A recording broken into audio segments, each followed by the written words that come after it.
Senhor, eu sei, nem a sombra da noite ali verei.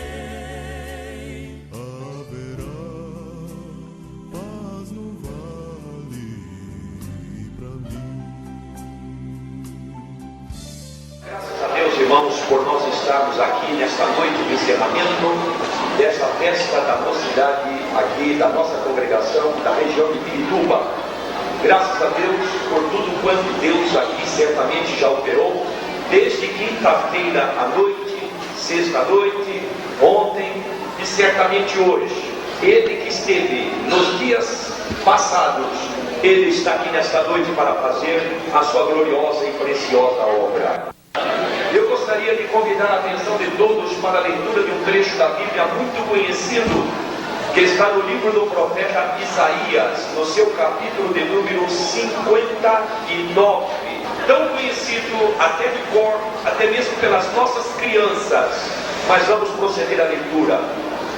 Eis que a mão do Senhor não está encolhida para que não possa salvar, nem o seu ouvido agravado para não poder ouvir. Glória a Deus. Eis que a mão do Senhor não está encolhida para que não possa salvar, e nem o seu ouvido agravado para não poder ouvir. Meus amados irmãos, esse versículo nos leva nesta noite a pensar sobre um assunto que todos os que aqui estão, a começar desse que vos fala, há uma necessidade da manifestação desta bênção da vida. Aqui diz: a mão do Senhor não está encolhida. E nós queremos, com a graça de Deus nesta noite, falar sobre esta mão, a mão do Senhor, que não está encolhida para que não possa salvar, para que não possa operar. Quando nós, irmãos, começamos a ler a Bíblia Sagrada, nós vamos descobrir que as bênçãos que Deus concede ao homem, ao ser humano, estas bênçãos são descritas na Bíblia como sendo o estender das mãos de Deus para o homem. A primeira bênção descrita na Bíblia como sendo o estender das mãos de Deus para o homem é a bênção da salvação. O salmista contou uma experiência. Ele disse que estava no charco de lodo e não tinha condições de sair dali. E eu creio que os que estão aqui nesta noite sabem muito bem o que é um charco de lodo. É quase que uma areia movediça, em que a pessoa, estando ali imergida, quanto mais movimento faz para tentar sair, mais complicada, mais difícil fica a situação. A pessoa vai afundando cada vez mais. É mais ou menos parecido com uma mosca quando cai na teia de aranha. Na teia de aranha, quanto mais ela bate as asas para tentar sair, mais presa, mais enrolada ela vai ficando. Assim o salmista diz que estava no charco de lodo e não podia sair dali, mas alguém estava do lado de fora, e aquele alguém estendeu as mãos para ele, segurou na mão dele, puxou ele para cima, pôs os seus pés sobre uma rocha, firmou bem os seus passos e pôs na sua boca um novo cântico, um hino ao Senhor Deus. Glórias ao Senhor. E eu pergunto aos irmãos: não foi isso que Deus fez conosco? Nós não estávamos no charco de lodo do pecado, sem Deus, sem paz, sem esperança, candidatos à morte eterna, candidatos ao inferno. Mas o Senhor estendeu as mãos para mim, para o irmão, para a irmã, para nós, nos tirou do charco de lodo do pecado, nos pôs na rocha da salvação que é Cristo, nos tirou das trevas para a sua maravilhosa luz, nos tirou do poder de Satanás para o reino do Filho do seu amor, pôs os nossos pés sobre a rocha, nos firmou em Jesus e colocou na minha e na sua boca um novo cântico, que são as glórias a Deus e ao Senhor. As mãos do Senhor estão estendidas para salvar. A Bíblia diz que o povo de Israel estava cativo na terra do Egito e não tinha condições de dali sair, e Deus resolveu libertar libertá-los. E a maneira como a Bíblia descreve esta libertação é da seguinte maneira: Deus tirou Israel do Egito com mão forte e com braço estendido, glórias ao nome do Senhor.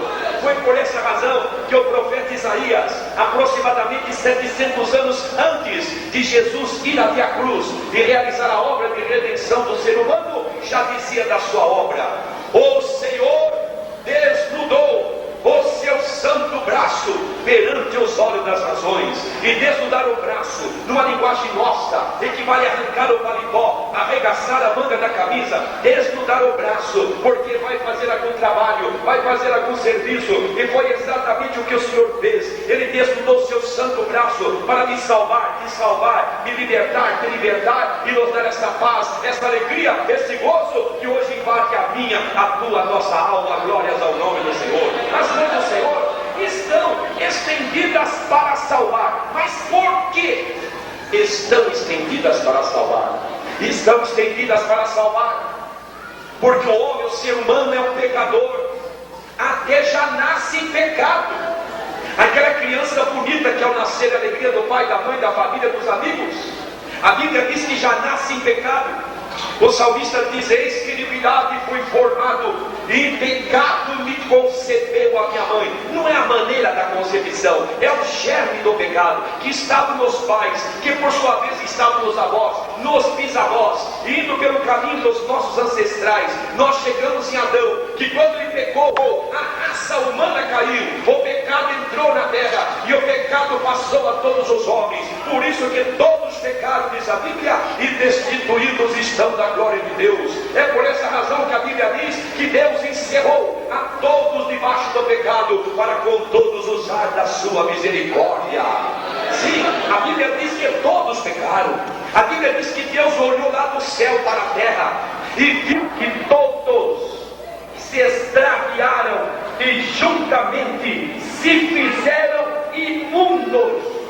Muitas vezes o homem diz: eu não sou pecador, eu não mato, eu não roubo, eu não faço isso ou aquilo, com tudo isso querendo dizer que está justificado. O que nos faz lembrar uma parábola narrada pelo Senhor Jesus, que falou de dois homens que foram orar no templo. Um era publicano e o outro era um fariseu. O fariseu, estando de pé, num lugar estratégico, para que todos pudessem vê-lo, em bom de voz alta, para que todos pudessem escutá-lo, ele, fariseu, na sua oração dizia assim: ó Deus, graças eu te dou, porque eu não sou como os demais homens. Eles são roubadores, eles são injustos, eles são... Não sou nem como esse publicano que está aqui do meu lado. Eu jejuo 2 vezes por semana, eu dou dízimo de tudo quanto possuo. E ele, fariseu, continuou a dizer na sua oração que fazia, julgando com isso estar justificado. Mas Jesus, referindo ao publicano que estava ao seu lado, que nem queria levantar a cabeça ao céu, mas lá no canto ele orava, batendo no peito e dizendo: ó Deus, tem misericórdia de mim, que sou um pecador. E Jesus concluiu o seu ensino dizendo que aquele que se humilhou desceu justificado para a sua casa, porque aquele que se exalta será humilhado, e aquele que se humilha será exaltado. Muitas vezes o homem diz que não é pecador porque não deixa a sua consciência funcionar. Quando Jesus estava aqui na terra, trouxeram-lhe certo de uma mulher apanhada no ato de adultério. E os homens que a trouxeram empurraram-na aos pés de Jesus e foram lhe dizendo: apanhamos esta mulher em tal ato, e a lei diz que elas devem ser apedrejadas, e nós podemos ou não podemos apedrejá-la. De fato, a lei dizia que mulheres apanhadas em tais atos deveriam ser apedrejadas, mas a lei era mais clara, a lei era mais detalhada, mais específica. A lei dizia: a mulher junto com o seu acompanhante deverão ser apedrejados. Mas como queriam apanhar Jesus numa palavra propositadamente, trouxeram somente a mulher e ficaram na expectativa de uma definição. E Jesus, olhando para aquele grupo de homens, alguns já de cabelos brancos pela idade, outros mais jovens, disse-lhes Jesus: aquele dentre vós que estiver sem pecado, seja o primeiro que atire pedra contra ela. E diz a Bíblia que, a começar dos mais velhos até os mais jovens, todos retiraram-se do local, ficando somente Jesus. Aonde é que estão os teus acusadores? Ninguém te condenou? Também eu não te condeno. Vai e não peques mais, para que não te suceda uma coisa pior. Sim, o homem é um pecador, mas para esse homem que é um terrível pecador, há um Deus de mãos estendidas, que está com as mãos estendidas aqui nesta noite para salvar. Glória seja dada ao nome do Senhor. Ele, Jesus, pode ser o Salvador, porque Ele nasceu não como eu nasci, como você nasceu. Nós nascemos pela intervenção da carne e sangue, pai e mãe. Não é o caso de Jesus, que nasceu pela concepção do Espírito Santo, recebendo alguma coisa em Maria, sua mulher, e tentando abandoná-la secretamente. O Senhor lhe aparece em sonhos e lhe diz: olha aqui, José, não temas receber Maria, tua mulher, porque o que deve estar gerado é do Espírito Santo, e ela vai dar à luz um filho, e ponha nele o nome de Jesus, porque ele salvará o seu povo dos seus pecados. Jesus nasceu sem pecado, mas ele viveu também sem pecado. Ele podia chegar diante de uma grande multidão, como certo dia, e dizer-lhes: quem de vós me aponta um pecado? Não tinha ninguém com a coragem, com a ousadia de apresentar-lhes com aquela falta, porque Jesus não tinha pecado. Nasceu sem pecado, ele viveu sem pecado, ele dizia que não tinha pecado. Os seus seguidores diziam que ele não tinha pecado. São Pedro dizia: ele é o Cordeiro de Deus, imaculado e incontaminado. São Paulo dizia: aquele que não conheceu o pecado se fez pecado por nós. São João dizia: nós temos um advogado para com o Pai, Jesus Cristo, o justo. Ele é a propiciação pelos nossos pecados, e não é somente pelos nossos, é pelos do mundo também. Até mesmo os inimigos do Senhor Jesus diziam que ele não tinha pecado. Quando Jesus foi preso, foi levado na presença de Pilatos, e Pilatos, antes de dar início ao julgamento, tendo Barrabás de um lado e Jesus do outro, antes que Pilatos desse início ao julgamento, a mulher de Pilatos chegou junto ao seu marido e cochichou no seu ouvido a seguinte palavra: meu esposo, não entre na questão deste justo. Justo é uma pessoa sem pecado. Não entre na questão desse justo, porque no sonho eu sofri muito por causa dele. E Pilatos, dando início agora ao julgamento, dizia para a multidão que lá estava: qual destes dois vós quereis que vos solte, Barrabás ou Jesus chamado Cristo? E a multidão lá gritou: nós queremos é o Barrabás. E o que é que eu vou fazer de Jesus chamado Cristo? E a multidão disse: crucifica-o, crucifica-o. E Pilatos, com as palavras de sua esposa, como que ainda ressonando, disse-lhes: eu lavo as minhas mãos e eu estou inocente do sangue deste justo. Pela segunda vez Jesus foi chamado de justo. Mas eu estou me lembrando daquele centurião que recebeu a incumbência de levar Jesus até a cruz. Ele estava admirado, porque pessoas sentenciadas com a morte de cruz iam pelo caminho blasfemando de tudo e de todos. Não era o caso de Jesus, que estava como um cordeiro mudo perante os seus tosquiadores e não abria a sua boca. Mais admirado ficou aquele centurião quando ele, antes das 9 horas da manhã, as mãos e os pés de Jesus foram pregados à cruz, e Jesus não chorou, não xingou, não blasfemou. Mais admirado ficou aquele centurião quando exatamente às 9 horas da manhã a cruz de Jesus é colocada em pé, Jesus pendurado nela, e Jesus abre a sua boca e pronuncia a primeira das 7 palavras da cruz, quando disse: Pai, perdoa, porque eles não sabem o que fazem. Mais admirado ainda ficou aquele centurião quando exatamente ao meio-dia, quando o sol deve estar a pino no seu maior resplendor, o sol desaparece e trevas caem sobre a face da terra. Mais admirado ainda ficou aquele centurião quando exatamente às 3 horas da tarde, depois de 6 horas pendurado na cruz, Jesus reuniu as últimas forças físicas que ainda tinha e pronunciou a última palavra da cruz, dizendo: está consumado. Nas tuas mãos, ó Pai, entrego o meu espírito. E reclinou a cabeça. O centurião não aguentou mais, ele bateu no peito e disse: verdadeiramente esse homem era justo. Mas antes que Jesus morresse na cruz, havia um salteador que estava à direita e outro que estava à esquerda. O que estava de um lado, olhando para Jesus, dizia: se tu és o Filho de Deus, desça daí, salva-te, salva nós. Mas o que estava do outro lado dizia para o que estava desse lado: tu ainda nem temes a Deus. Estando na mesma condenação, nós estamos aqui porque os nossos atos determinaram. E olhou para Jesus e disse: mas esse aí nenhum mal fez. E disse: Senhor, lembra de mim quando entrares no teu reino. E disse Jesus: hoje estarás comigo no paraíso.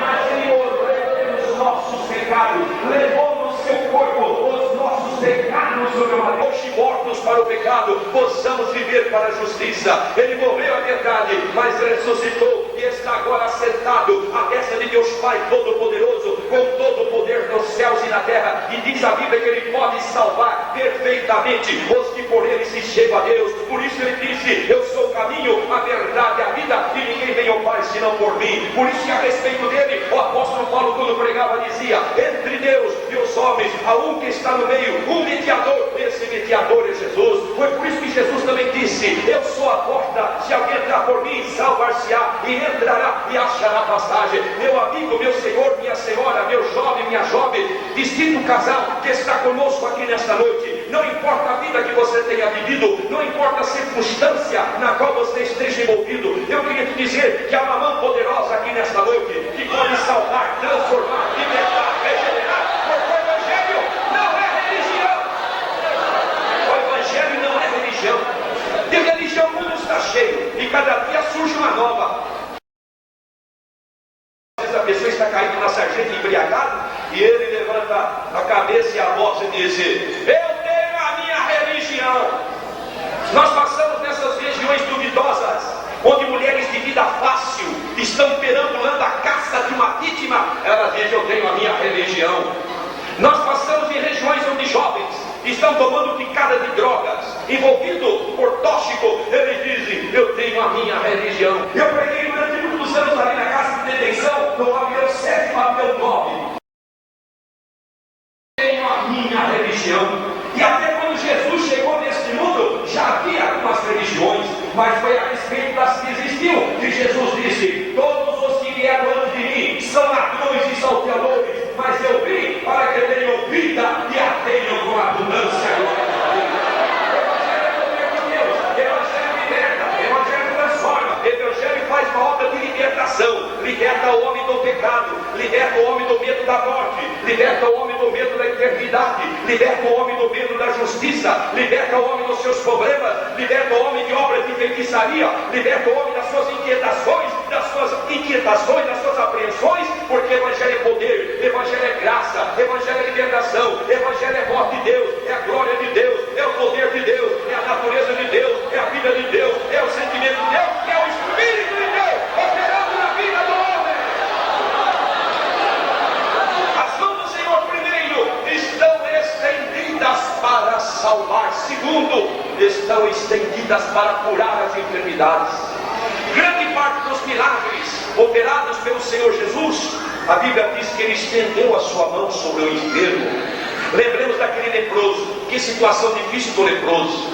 Mas ele chegou junto a Jesus, ajoelhou-se aos seus pés, olhou para o mestre e disse: Senhor, se tu quiseres, tu bem pode me limpar. E diz a Bíblia: Jesus estendeu a mão sobre ele e disse: eu quero, seja limpo. E na mesma hora ele foi limpo.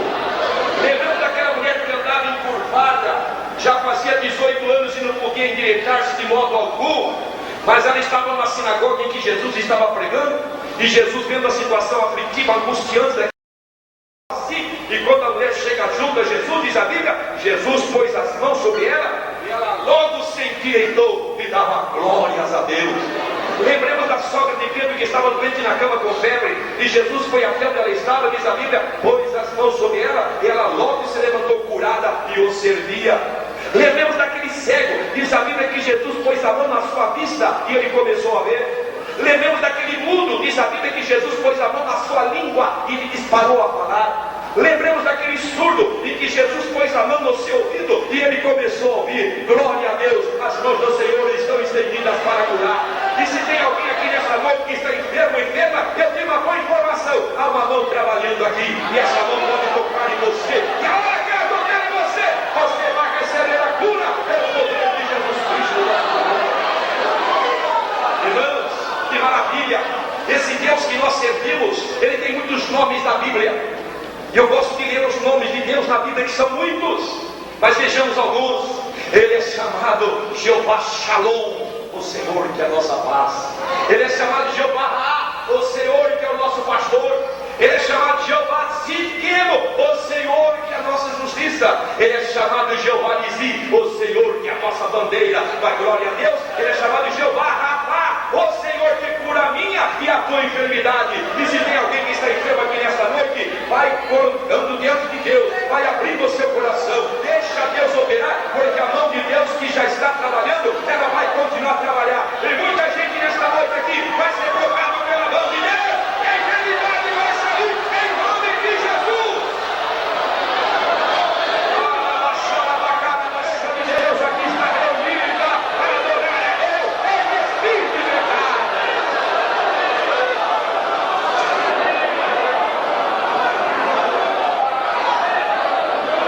Você está sentindo a presença de Deus aqui nesta noite? Você está sentindo a maravilhosa presença de Deus aqui? Glória a Deus, comece a sentir a mão de Deus.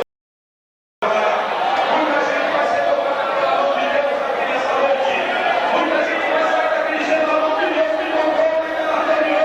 A mão de Deus me tocou, eu fui curado, eu fui curado. A mão de Deus me tocou, eu fui batizado com o Espírito Santo. A mão de Deus me tocou, e o meu problema já está resolvido. A mão de Deus me tocou, e eu vou enfrentar Satanás. Ele vai ter que correr, eu não preciso de ele, e ele vai ter que fugir.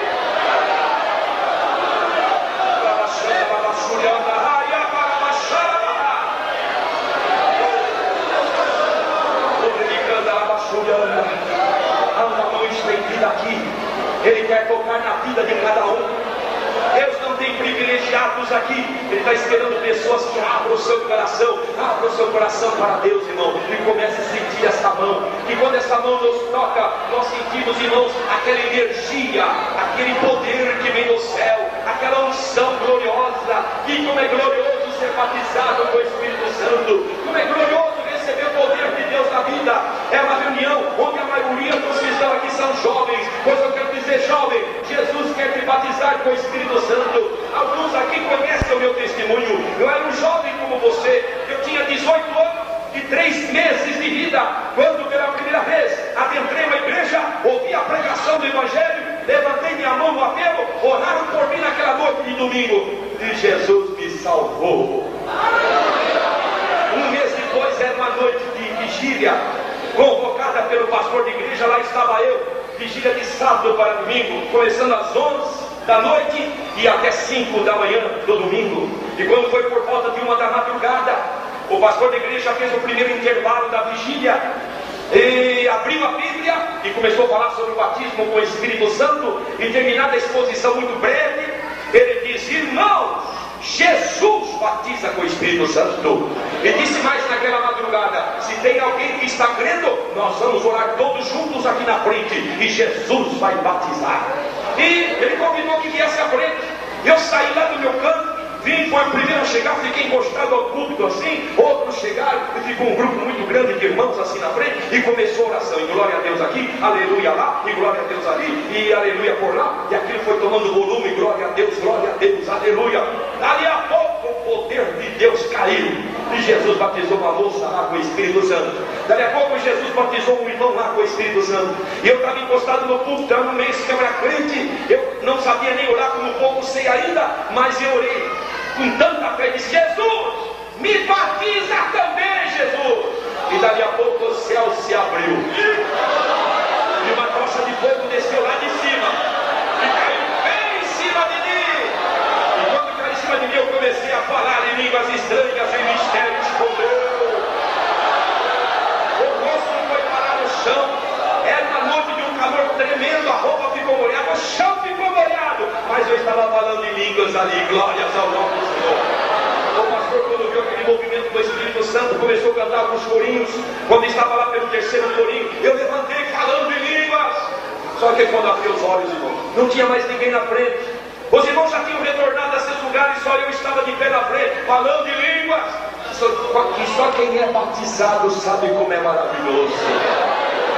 Aí o pastor de cima do culto, como eu estou, olhou para mim lá embaixo e disse: Valdir, você vai pregar hoje no culto ar livre. Irmãos, quando ele falou isso, gelou tudo por dentro. Porque o rapaz acanhado ao extremo, pagava para não falar. E quando ele disse que eu ia pregar, me deu um susto. E eu raciocinei duas coisas: não sei falar e tenho acanhamento de falar. Foi apavorado. Parei de falar em línguas estranhas, fui no meu canto e fiquei apavorado. O relógio parece que corria mais do que os dias normais. Parece que o relógio corria nessa velocidade. Porque quando foi 4 horas da tarde, horário do culto ar livre, uma praça muito grande,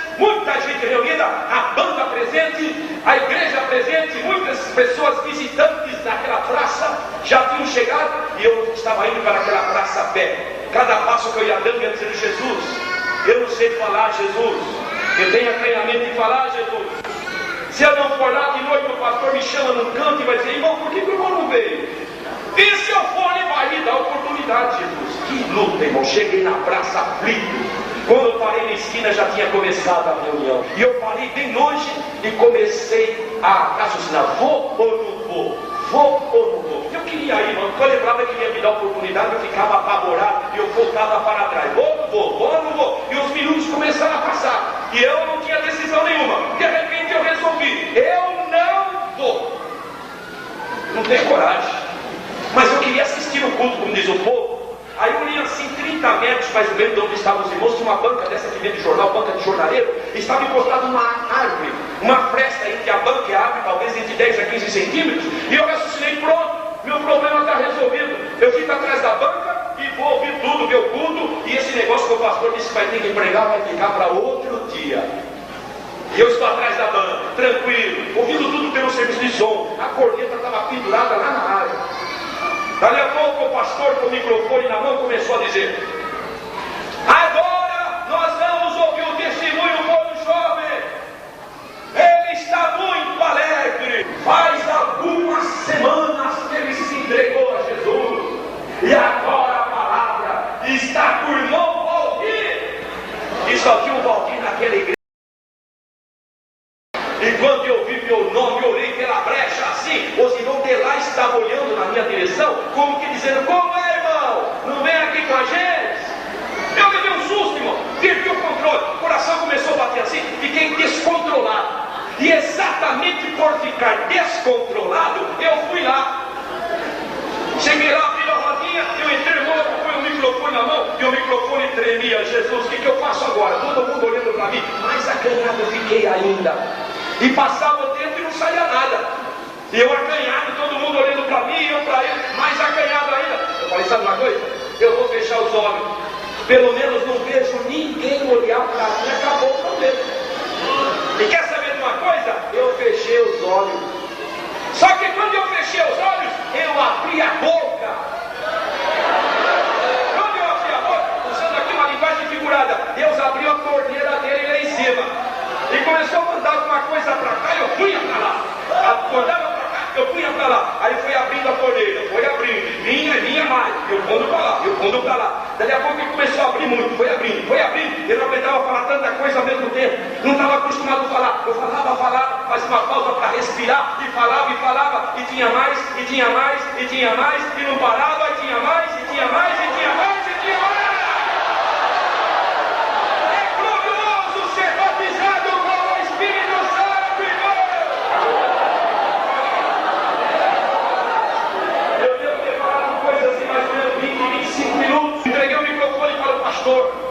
Fiquei agora junto com os irmãos ali, baixei minha cabeça e dentro de mim comecei a orar assim lá no meio dos irmãos: Jesus, eu não pensei que era maravilhoso assim, Jesus. Parecia um leão, cara, uma força. Mas abriu os olhos, irmão, porque estavam fazendo o apelo. E eu queria assim na roda. Onde a roda nós fazemos, do lado esquerdo tinha uma pessoa descrente, entre outras, aquela pessoa rodeou todo mundo, veio bem atrás de mim, bateu no meu ombro, eu olhei, e aquela pessoa disse: moço, eu cheguei nessa praça aqui muito doente, mas naquela hora que você abriu a boca, eu fui curado naquela hora. Recebereis poder ao descer sobre vós, ó Espírito Santo. Poder que Jesus quer mandar. Receba a energia de Deus, receba a glória de Deus, receba a unção de Deus, receba a cura de Deus.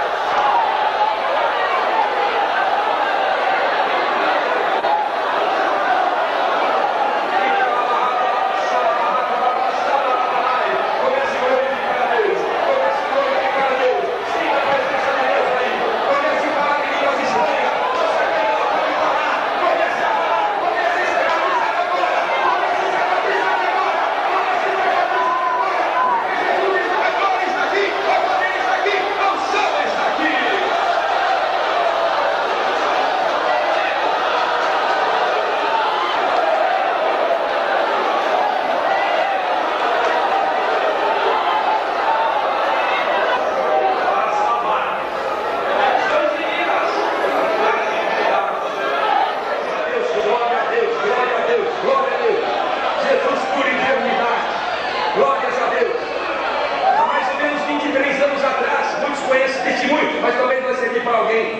vos fala chegava carregado no hospital, manchado de sangue da boca até os sapatos, em estado de coma e com pressão a zero, inconsciente. E quando ali adentrei no hospital Heliópolis, que fica na entrada da cidade de São Caetano do Sul, levado por 2 presbíteros e um diácono de nossa igreja, e quando a equipe médica que dava plantão no pronto-socorro daquela noite foi acionada, chegou médico com enfermeiras, inclusive 2 irmãs na fé, fazendo parte daquela equipe. Quando o médico tenta fazer alguma coisa, prestar os primeiros socorros, ele para, olhou para a sua equipe, olhou para aqueles irmãos que ali estavam e disse: tarde demais, ele acabou de morrer. Mas eu estou aqui dando glória a Deus, porque a igreja estava orando e Jesus devolveu a vida, porque ele é Jeová Rapá, o Senhor que cura a enfermidade, e ele pode me curar aqui nesta noite. Ora, Machuranda. Terceiro, as mãos do Senhor estão estendidas para dar vitória a você, meu amado irmão, minha amada irmã, meu prezado visitante, que está com um problema, uma necessidade de ordem material. E quem sabe você, meu amado irmão e irmã, não pode dar nenhum glória a Deus, nem aleluia, porque o peso daquela necessidade, daquele problema é tão grande que você nem se animou a dar glória a Deus. Mas eu tenho uma boa informação, por Deus nas mãos estendidas está aqui para resolver esse problema. A Bíblia diz que o povo de Israel vinha caminhando pelo deserto e demanda a terra prometida a Canaã. E eles queriam comer carne. E Deus disse para Moisés, o líder: Moisés, eu vou dar carne para o povo comer, Moisés, mas não é para um dia não. Também não é nem para 2, também não é para 5, também não é para 10 dias, Moisés. O povo vai comer carne durante o mês inteiro. E Moisés, como que querendo ajudar a Deus, como se Deus precisasse da ajuda do homem, disse Moisés para Deus: Senhor, são 600.000 homens, isso sem contar mulheres e crianças. Se para cada homem tivesse uma mulher e 2 crianças, daria 2.400.000 seres humanos. E Deus disse: eles vão comer carne durante o mês inteiro. E Moisés, como que ainda querendo alguma ajuda, dar alguma ajuda a Deus, ainda continuou dizendo: Senhor, se nós degolarmos todas as ovelhas e todas as vacas que aqui temos, vai ser suficiente para esse povo comer carne durante o mês inteiro? Continuou Moisés dizendo a Deus: Senhor, se nós juntarmos todos os peixes do mar, vai ser suficiente para esse povo comer carne durante o mês inteiro? E Deus respondeu para Moisés: Moisés, as minhas mãos não estão encolhidas, Moisés. Eu vou estender as minhas mãos, e tu verás se a minha palavra acontece ou não. E Deus estendeu as mãos e deu uma chuva, só que não era de água, era chuva de codornizes, e o povo comeu carne durante o mês inteiro. Glória a Deus. Mas o que chama a minha atenção é o tamanho da bênção.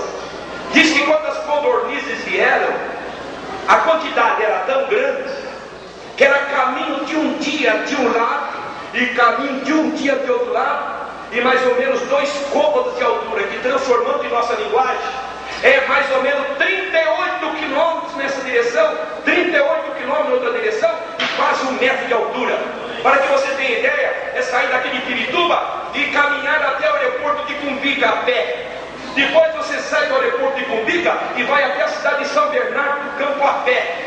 Depois você sai de São Bernardo do Campo, você vai até lá na cidade de Imbu, lá. Depois você sai de lá e vem aqui a pé outra vez, com mais ou menos 1 metro de altura. Codornizes, codornizes, codornizes, codornizes. Não acabava mais! Quando Deus manda a bênção é para valer. Glória a Deus, a quantidade é gloriosa. A Bíblia diz que Ele é poderoso para nos dar muito mais além daquilo que nós pedimos ou pensamos. Todas as bênçãos que Deus concede ao homem, a Bíblia descreve como sendo abundantes. Quando a Bíblia fala do gozo, disse Jesus: que o vosso gozo seja completo. Quando a Bíblia fala da alegria, diz assim: na presença do Senhor, a abundância de alegrias, a delícias perpetuamente. Quando a Bíblia fala da paz, diz assim: a paz de Deus que excede todo entendimento, guardará os vossos corações e os vossos sentimentos em Cristo Jesus. Quando a Bíblia fala da vida, disse Jesus: eu vim para que tenham vida e a tenham com abundância. E quando a Bíblia fala visto por medida. Deus não anda com conta-gota, dando uma gotinha ali, outra lá e outra colar. A Bíblia diz que Ele manda chuveiros de bênçãos sobre a nossa vida, glória a Deus. Se você está com a necessidade de ordem material, comece a glorificar a Deus. Deus mandou aquelas codornizes, da onde que vieram elas? Deus sabe onde elas estavam. Deus sabe onde está a solução do teu problema. Deus sabe da onde Ele vai mandar a solução, aonde que Ele vai abrir a porta, e você vai sair daqui nesta noite dando glória a Deus, porque Deus não te desamparou não. Ele diz: eu não te deixarei e nem te desampararei. É Ele que está dizendo aqui nesta noite. Pode uma mãe esquecer tanto do seu filho que cria, todavia avisa o Senhor, ainda que ela se esqueça, eu, Senhor, não me esquecerei de ti, porque eu trago na palma da minha mão o teu nome escrito. Glorifica a Deus. Hoje há uma solução para você. As mãos do Senhor estão estendidas para dar vitória contra Satanás, inimigo de Deus, inimigo dos que querem fazer a vontade de Deus. Meus irmãos, quem sabe nesta noite alguém aqui está se sentindo meio apavorado, meio acossado, oprimido por essa força de Satanás, adversário dos que querem fazer a vontade de Deus. Mas eu queria dizer, meu amado irmão e irmã, que o Deus das mãos estendidas está aqui para garantir a vitória. Glórias a Deus.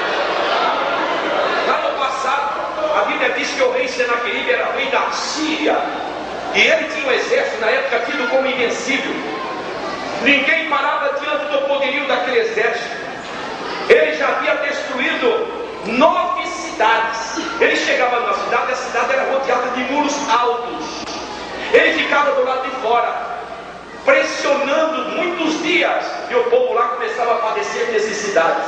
Ele sitiava a cidade, depois ele invadia as cidades, matava todos os moradores da cidade, saqueava o que havia na cidade, e quando saía punha fogo, só ficava cinzas. A próxima cidade que ele queria fazer a mesma coisa era Jerusalém, onde estava o povo de Deus. E ele chegou, mas ele não pôde entrar porque a cidade era rodeada de muros e os portões estavam fechados. Mas ele escreveu uma carta, cujo teor da carta: eu passei por aquela cidade e o Deus dela nada fez por ela. E ele foi mencionando na carta todas as cidades pelas quais ele havia passado, sempre dizendo: o Deus dela nada fez por ela. E terminou embaixo dizendo: e quem é o vosso Deus, que irá vos livrar das minhas mãos? E mandou a carta, que chegou na mão do rei Ezequias, que era o rei de Judá. E ele começou a ler a carta, não entendeu muito bem o conteúdo, chamou Isaías, o profeta que estava dentro da cidade, para que com ele ambos lessem a carta. Um não entendeu, o outro não entendeu também. E quem sabe o comentário de um para que o outro tenha sido este: eu não estou entendendo, ele não está falando de mim, ele não está falando de você. Ele está dizendo aqui: quem é Deus? Ora, ele mandou esta carta para o endereço errado. O destinatário dessa carta não somos nós, é Deus. Já que ele mandou a carta para o endereço errado, nós vamos agora remetê-la para o endereço certo. E diz a Bíblia que pegaram a carta, levantaram diante de Deus e oraram assim: ó Senhor, olha aí o que ele está dizendo aí, olha as ameaças dele, responde aí, Senhor, toma providência aí. E Deus está sentado no trono, ouviu a oração. Deus chamou um anjo. A Bíblia diz que o número dos anjos é milhares e milhares, é milhões e milhões. Deus chamou um só para resolver o problema lá. E o anjo enviado por Deus chegou. O exército de Senaqueribe tinha 185 mil homens. Sabe o que é 185 mil? É mais ou menos a cidade de Americana, toda ela. É mais ou menos a cidade de Limeira, toda ela. 185 mil homens. Numa única noite, o anjo enviado por Deus feriu 185 mil homens. Na manhã seguinte, quando Senaqueribe acorda, pensando: hoje nós vamos dar essa cidade de Jerusalém, porque nós já temos a outras, vamos acabar com ela. Mas quando ele olha para o arraial, o seu exército está prostrado, mortos, caídos por terra. Ele ficou apavorado, montou no seu animal e foi lá na cidade onde havia saído na sua campanha destruidora. E quando entrou naquela cidade, ele foi na casa do Deus a quem ele, e lá dentro daquela casa, os próprios filhos dele acabaram lhe matando. Mas lá na cidade de Jerusalém, o povo ficou glorificando a Deus pela grande vitória. Mas o que chama minha atenção nesse episódio bíblico, irmãos, é que quando aquela carta chegou nas mãos Ezequias, ele chamou todo o povo de Deus, ajuntou-os junto a si e disse-lhes: não temais, nem vos espanteis por causa do rei da Assíria e por causa de toda esta multidão que aí está com ele. Com ele está o braço da carne, a capacidade humana, a estratégia militar, mas conosco está a mão do Senhor nosso Deus para pelejar a nossa guerra. Irmãos amados, o Senhor é contigo para pelejar a tua guerra. A guerra não é tua, mas é guerra de Deus por você, em você e para você. Glórias a Deus. Meus irmãos, a Bíblia diz que nós estamos debaixo dessa mão. Diz que nós estamos escondidos debaixo da mão de Deus. E a Bíblia que diz: vós já estáis mortos e a vossa vida está escondida com Cristo em Deus, escondida. E eu queria dizer uma coisa aqui nessa noite: quando Deus esconde, Satanás pode procurar onde ele quiser, ele não vai encontrar aquilo que Deus escondeu. Um dia Deus disse assim para Moisés: Moisés, sobe no monte e morre, no monte Nebo. E Moisés subiu e morreu. E Deus pessoalmente se incumbiu de fazer o sepultamento do corpo de Moisés num lugar que ninguém ficou sabendo. E Satanás queria saber, procura aqui, ali, acolá, não encontra. Finalmente Satanás foi disputar com o arcanjo Miguel para saber onde estava o corpo de Moisés. E quando Satanás está ali, onde está o corpo de Moisés? Aonde que ele foi sepultado? Onde que ele foi posto? O arcanjo Miguel olhou para Satanás e disse: o Senhor te repreenda. E ele ficou sem saber onde estava o corpo de Moisés, porque o que Deus esconde, Satanás jamais vai descobrir. Glória a Deus. Um dia Deus disse para Elias, o profeta: Elias, vai lá junto ao ribeiro de Querite e esconde-te lá até que eu te diga. E o profeta foi, escondeu junto às águas daquele ribeiro, bebendo da água, e Deus incumbiu um corpo que 2 vezes ao dia levava carne e pão para o profeta comer. E nesse espaço de tempo, Acabe, que era o rei de Israel, querendo matar o profeta, organizou caravanas de soldados que vasculharam o país em todas as suas áreas e regiões, mas não conseguiram encontrar o profeta, porque a Bíblia diz que Deus tinha escondido o profeta. E quando Deus esconde, Satanás não vai encontrar. Glórias a Deus. E aonde é que nós estamos escondidos? No esconderijo do Altíssimo. Aquele que habita no esconderijo do Altíssimo, a sombra do Onipotente descansará. Direi ao Senhor: Ele é meu Deus, meu refúgio, minha fortaleza, e nele confiarei. Porque Ele te livrará do laço do passarinheiro e da peste perniciosa. Ele te cobrirá com as suas penas, e debaixo das suas asas estarás seguro. Não temerás espanto noturno, nem seta que voe de dia, nem mortandade que assole na escuridão. 1000 cairão ao teu lado e 10.000 à tua direita, mas tu não serás atingido.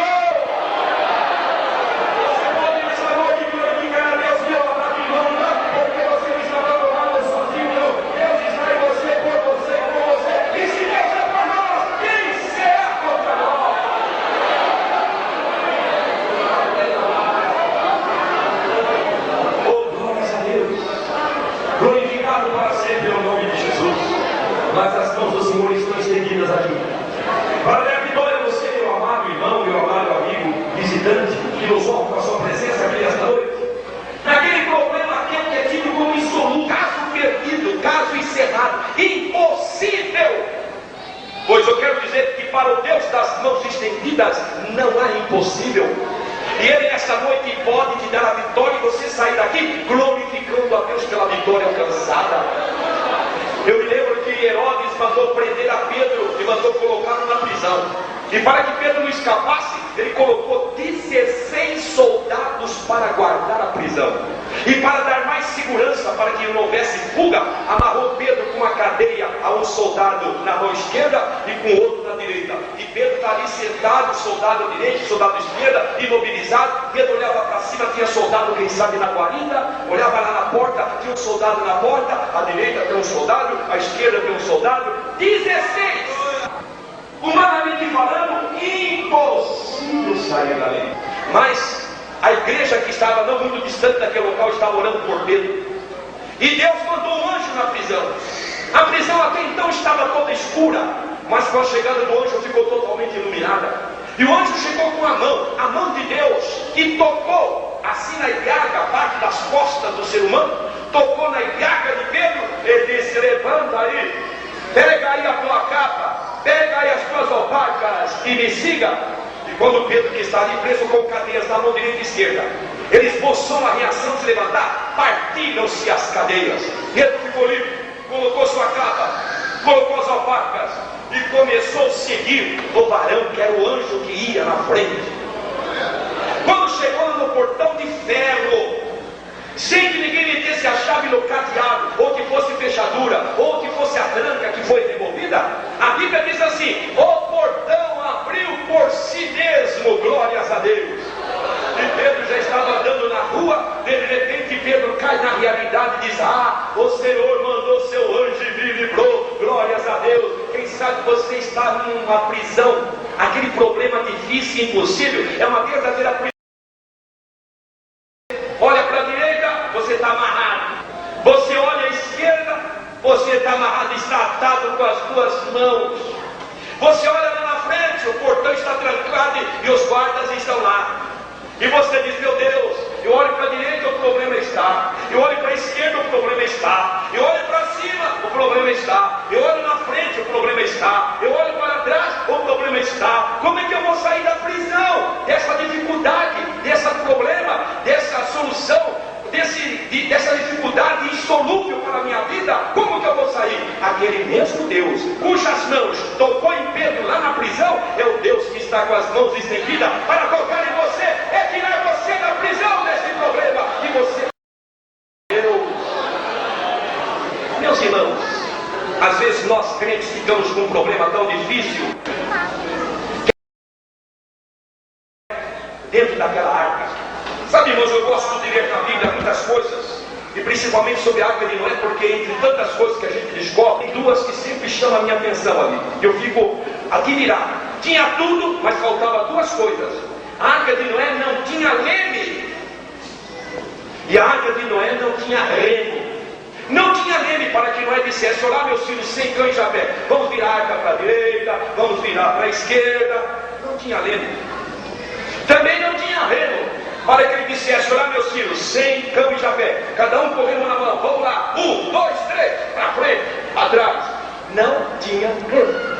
Então é muito fácil imaginar o que acontecia com a arca de Noé em cima das águas. A água levava para a direita, a água trazia para a esquerda, a água levava para trás, a água trazia para frente, e Noé nada podia fazer a não ser uma coisa: sair do andar inferior, onde estavam os animais, chegar no segundo andar, onde estava o mantimento, e depois chegar no terceiro andar, onde estava a morada, onde havia uma abertura de aproximadamente 50 centímetros, e ali ele fica olhando para os céus. Quem sabe você está num problema que parece que você está na arca de Noé. Não dá para pegar o problema e virar ele para a direita. Não dá para pegar o problema e virar ele para a esquerda. Não dá para levá-lo para frente e nem trazê-lo para trás.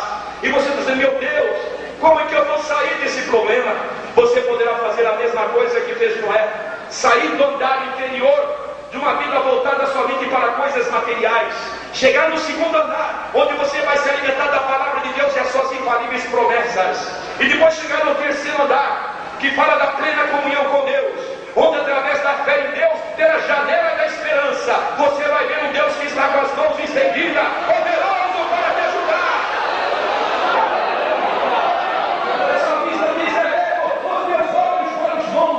Da onde me virá o socorro? O meu socorro vem do Senhor que fez os céus e a terra. É esse Deus que vai te dar a vitória. Mas as mãos do Senhor estão estendidas, irmãos, não é tão somente para salvar, não é tão somente para curar as enfermidades, não é tão somente para suprir uma necessidade de ordem material, não é tão somente para dar vitória num problema tido como insolúvel. As mãos do Senhor estão estendidas para aquele irmão, aquela irmã que já fracassou ou então está começando a fracassar na vida espiritual. Eu estou me lembrando, meus amados irmãos, que era a quarta vigília da noite, que para os judeus é o período compreendido entre as 3 às 6 da manhã. Os discípulos estão no barco, cruzando o mar da Galileia. Tudo era tranquilidade, tudo corria às mil maravilhas. De repente, no barco, eles começam a gritar apavorados.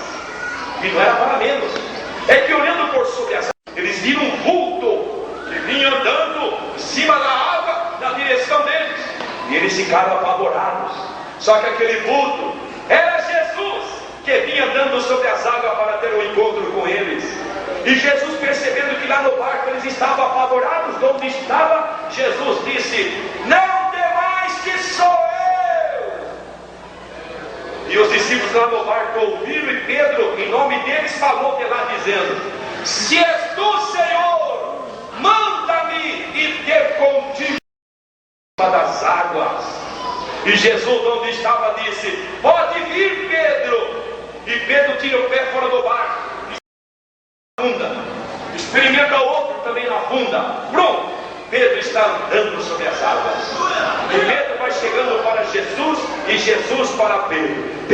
para Jesus, Jesus para Pedro. Está quase chegando agora.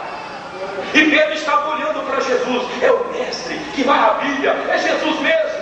Mas de repente, quando está quase chegando, Pedro, que olhava para Jesus, tirou seu olhar de Jesus, começou a olhar para o mar, para as ondas, e diz a Bíblia que Pedro começou a afundar. Quando ele viu que ia afundar, ele deu um grito: Senhor, me socorre! E Jesus, que já estava bem perto dele, estendeu a mão, segurou na mão dele, estava afundando. Jesus levantou Pedro, pôs ele de pé em cima da água e disse: homem de pouca fé, porque duvidaste? E segurou na mão dele e foram andando até chegarem ao barco. Glórias a Deus. Andar sobre as águas na Bíblia fala de vida, de vitória sobre o mundo. O mundo é comparado com um grande mar. E andar sobre as águas é vencer o mundo, estar no mundo, mas não ser influenciado pelo mundo. É ser cabeça e não ser cauda. É estar por cima e não por baixo. É ser vencedor e não ser derrotado. É andar por cima, andar sobre as alturas da terra, numa expressão da Bíblia Sagrada. E quem sabe você, meu amado irmão e irmã, estava olhando para Jesus. Aí era a razão da sua vitória. Você tinha triunfo após triunfo na sua vida espiritual, mas houve uma distração da sua parte. Você tirou seu olhar de Jesus, começou a olhar para o mar, para as ondas, e você está percebendo que você está afundando, que você já não é mais aquele, você já não fala mais línguas estranhas como você falava, você já não lê mais a Bíblia como você lia, você já não tem mais aquela vibração espiritual dentro da tua alma, do teu coração, como você já teve, e você está dizendo: meu Deus, eu não sou mais aquele, eu não sou mais aquela, eu estou afundando. Mas se é o teu caso, meu amado irmão e irmã, você pode nesta noite dar um grito dizendo: Jesus, me socorre! Ele está com as mãos estendidas, Ele vai segurar a tua mão, Ele vai te levantar, Ele vai te renovar, você vai ficar de pé novamente sobre as águas, você vai ser renovado, você vai falar em línguas estranhas, você vai ler a Bíblia, você vai orar, você vai jejuar e vai sentir a renovação de Deus na sua vida.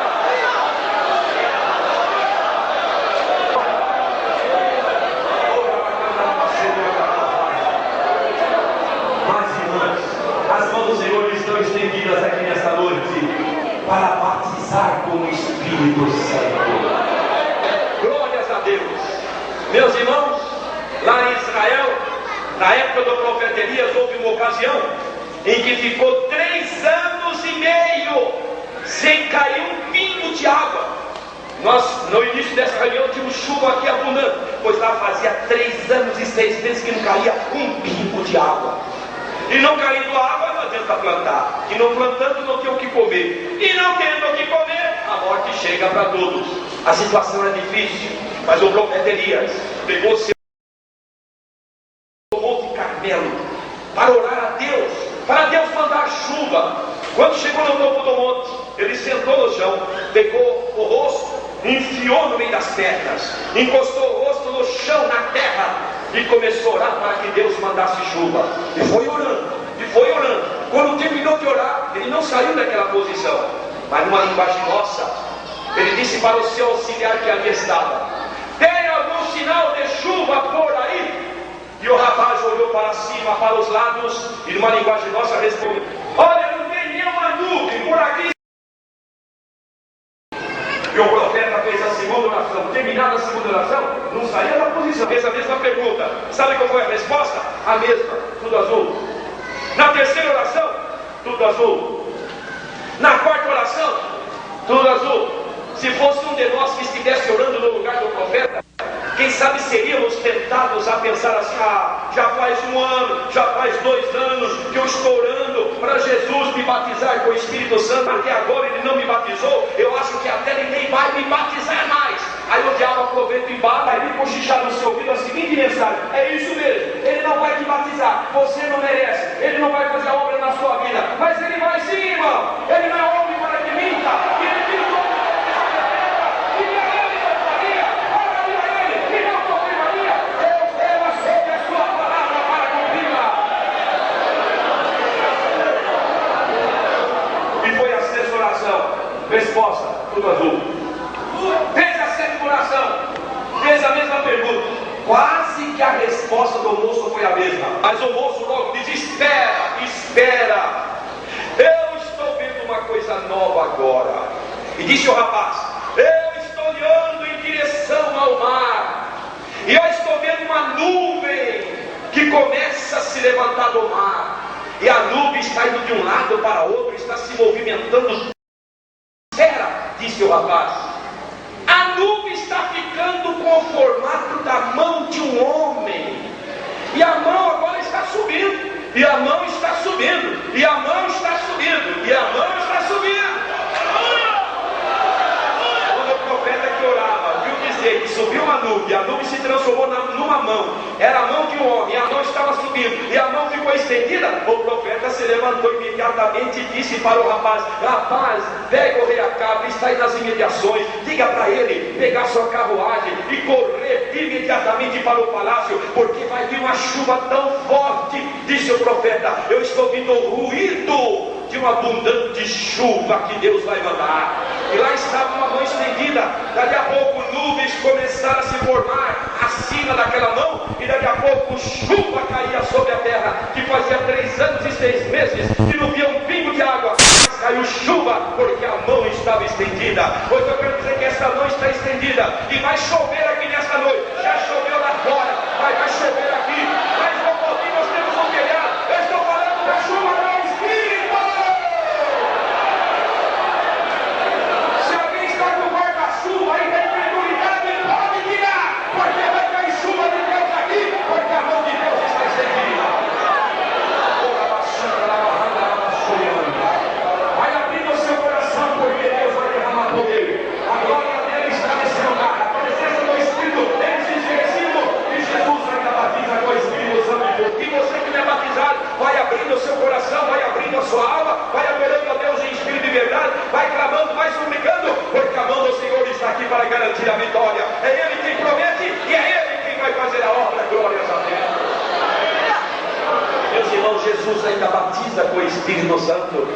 O poder do Espírito Santo é o revestimento celestial para a vida do crente. Diz a Bíblia, e foi o Senhor quem disse: recebereis a virtude, o poder que há de vir sobre vós, e ser-me-eis testemunhas, tanto em Jerusalém, como em toda a Judéia, em toda a Samaria, e até os confins da terra. Esse poder capacita o crente, dá autoridade ao crente, dá energia ao crente, dá uma unção, dá uma capacitação celestial, para você fazer aquilo que o homem, com sua capacidade, não pode, mas com o poder do Espírito Santo pode, porque diz a Bíblia que não é nem por força, nem por violência, mas é pelo meu Espírito, diz o Senhor dos Exércitos. O Senhor quer levantar uma igreja forte, uma igreja poderosa, uma igreja cheia do Espírito Santo. Se Satanás está trabalhando nesses últimos dias como nunca trabalhou, e vai trabalhar cada vez mais acirradamente, se ele está trabalhando, o Espírito de Deus também está trabalhando. Ele vai levantar muita gente, muitos homens, mulheres, moços e moças, porque mocidade, há uma promessa de Deus para vocês, e a promessa de Deus é esta: nos últimos dias, diz o Senhor, derramarei do meu Espírito sobre toda a carne, vossos filhos, vossas filhas profetizarão, os velhos terão sonhos, mas os mancebos terão visões, visões da glória, visões da majestade, visões de um mundo perdido, visões da obra missionária, visões dos dons espirituais, visões das possibilidades que nós temos em Deus. Comece a abrir o seu coração e sinta a mão de Deus aí onde você está. Esta mão cura, esta mão liberta, esta mão resolve, esta mão batiza, esta mão dá dom, esta mão está trabalhando aqui. Vai abrindo, não se envergonhe da glória dele, porque nesta noite o inferno estão estendidas para dar vitória contra Satanás, estão estendidas para dar vitória no problema insolúvel, estão estendidas para renovar, despertar, colocar você de pé novamente no lugar da vida. Estão estendidas para batizar com o Espírito Santo. A presença dele está aqui nesta noite. Mas eu gostaria neste momento, quando a igreja está orando em Espírito, eu gostaria de fazer um convite aqui em nome de Jesus. E para tanto eu pediria a gentileza que todos aqui se colocassem em pé. E eu gostaria de perguntar agora: aonde que está aquele moço, aquela moça, aquele senhor, aquela senhora, aquele casal que gostaria agora de receber a oração da igreja, receber essa graça libertadora, transformadora, regeneradora, purificadora,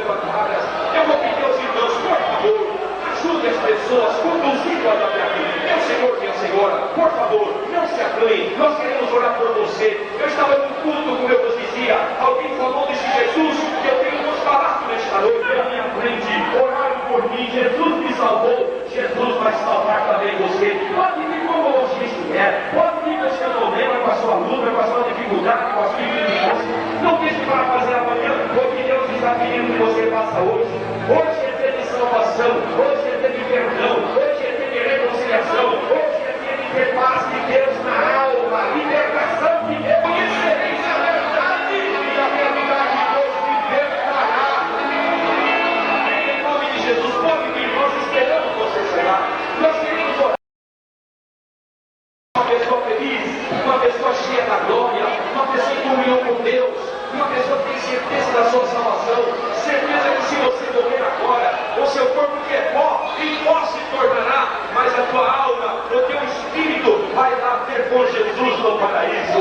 Em nome de Jesus, se houver mais alguém, deixa o teu lugar, em nome de Jesus, venha aqui à frente, porque nós queremos orar por você agora, em nome do